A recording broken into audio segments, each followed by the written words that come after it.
అనసూయ భరద్వాజ్ గారు ఇప్పుడు కొత్తగా యాక్ట్ చేస్తున్న మూవీ ఓజీ. అయితే అనసూయ భరద్వాజ్ గారు ఈ ఓజీ మూవీకి ముందు లాస్ట్ యాక్ట్ చేసిన మూవీ పుష్ప 2. అయితే ఈ పుష్ప 2 మూవీ ఈ మధ్య రిలీజ్ అయ్యి మంచి హిట్ అయింది. అయితే పుష్ప 2 మూవీతో అనసూయ భరద్వాజ్ గారికి ఒక మంచి హిట్ వచ్చింది.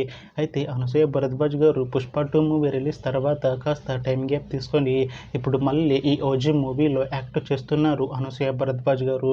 చూడాలి అనసూయ భరద్వాజ్ గారికి ఈ ఓజీ మూవీతో కూడా ఇంకొక మంచి హిట్ తనకి వస్తుందా లేదా అనేది మనం ఈ ఓజీ మూవీ రిలీజ్ అయ్యాక చూడాలి. అయితే ఓజీ మూవీ టీం ఈ మధ్య ఒక చిన్న టీజర్ని విడుదల చేసింది. అయితే దానికి మంచి రెస్పాన్స్ వచ్చింది. అయితే ఓజీ మూవీ టీం ప్రస్తుతం షూటింగ్లో బిజీగా ఉన్నారు. అయితే ఈ OG movie shooting already 90% complete అయిపోయింది అంటున్నారు మూవీ టీం. అయితే ఓజీ మూవీ టీం మాత్రం చాలా కాన్ఫిడెంట్గా ఉన్నారు. ఈ ఓజీ మూవీ మంచి యాక్షన్ ఎంటర్టైన్మెంట్ హిట్ అవుతుంది అంటున్నారు.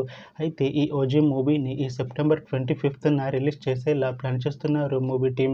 చూడాలి ఓజీ మూవీ రిలీజ్ అయ్యాక మంచి హిట్ అవుతుందా లేదా అనేది మనం ఈ ఓజీ మూవీ రిలీజ్ అయ్యాక చూడాలి. Thanks for watching this video friends. మీకు ఈ వీడియో నచ్చితే ఈ వీడియోని లైక్ చేయండి. ఇంకా ఇలాంటి మూవీ అప్డేట్స్ కోసం ఈ ఛానల్ని సబ్స్క్రైబ్ చేసుకోండి.